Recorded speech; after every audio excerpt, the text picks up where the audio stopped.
Quels sont les différents types de valves de perfusion que vous allez rencontrer? On distingue 3 types de valves. La valve anti-siphon, dont je vous parlerai plus tard parce qu'elle est rarement isolée, elle est plutôt elle est présente sur les tubulures de pompe la plupart du temps. Par contre, la valve unidirectionnelle et la valve, bien sûr, bidirectionnelle. Simplement, lorsque on a en main une valve dans son petit blister, rien n'est noté. Donc moi, je vais vous expliquer comment reconnaître facilement le type de valve. Déjà, si le blister est transparent, vous pouvez voir la présence d'une petite porte, voilà, qui est un septum en fait, qui va s'ouvrir et se refermer lorsqu'on va adapter une seringue. Si je vous montre sur une valve déjà ouverte, vous voyez la partie luer look donc que l'on va connecter sur le cathéter, et là la fameuse petite porte ici, vous voyez, qui s'enfonce lorsque je vais connecter une seringue. Valve bidirectionnelle, connecteur sans aiguille. À côté de cela, on a la valve unidirectionnelle, qu'on appelle souvent anti-retour, que les soignants utilisent largement dans le cadre d'une perfusion de PCA. Et là, vous voyez une chose quand même qui est fondamentale, c'est que c'est creux. Donc c'est comme ça qu'on peut reconnaître les 2 types de valves. D'emblée, je vous dis, une valve anti-reflux, creuse, obligatoirement, lorsqu'elle n'est plus utilisée, mais toujours sur la ligne de perfusion, je mets un bouchon. Pour éviter l'embolie gazeuse déjà, et ne serait-ce que du côté hygiène, on ne va pas laisser quand même cette connectique à l'air libre. Par contre, rappelez-vous, sur une valve bidirectionnelle, jamais de bouchon. Jamais, jamais. Je vais entrouvrir la petite porte et je vais déformer ce petit septum, cette petite porte. Jamais de bouchon. Pour la valve anti-retour, la valve bidirectionnelle, j'ai préparé une sorte de modèle qui représente en quelque sorte la perfusion, ou l'injection, comme vous voulez, le patient, et là, donc, j'ai inséré en ligne une valve anti-retour. Qu'est-ce qui va se passer à votre avis? Regardez, j'injecte, vous voyez que je perfuse le patient. Maintenant, je vais faire un reflux sanguin ou un prélèvement. Je tire sur ma seringue, rien ne vient puisque c'est une valve anti-reflux, anti-retour, comme vous voulez. Donc, je n'aurai qu'un sens de perfusion.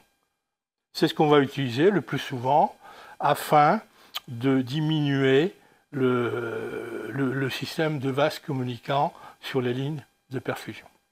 Maintenant, je vais faire l'inverse. Je vais mettre une valve bidirectionnelle à la place de la valve anti-retour.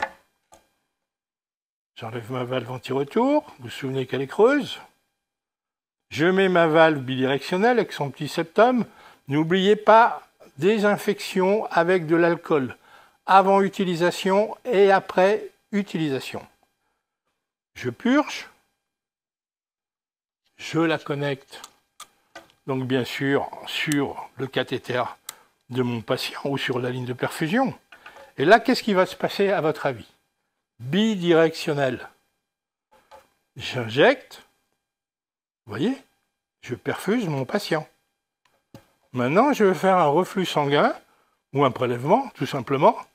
Là, pas de souci. Bidirectionnel dans les 2 sens. Maintenant, vous allez peut-être vous demander, mais pourquoi cette valve? Je pourrais très simplement l'enlever, mettre directement ma seringue, et j'ai exactement la même chose. On est bien d'accord.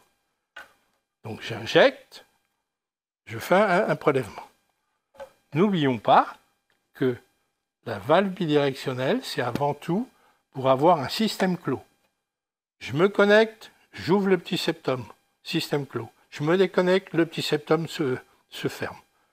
Diminution des accidents d'exposition au sang, Diminution, même grande diminution des embolies gazeuses, bien sûr. Donc voilà, c'est surtout pour rester en système clos.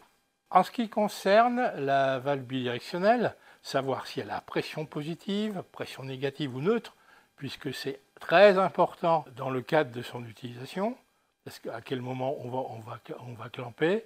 Je vais vous montrer juste un petit geste qu'on peut faire quand on ne connaît pas du tout le type de valve à laquelle on a affaire.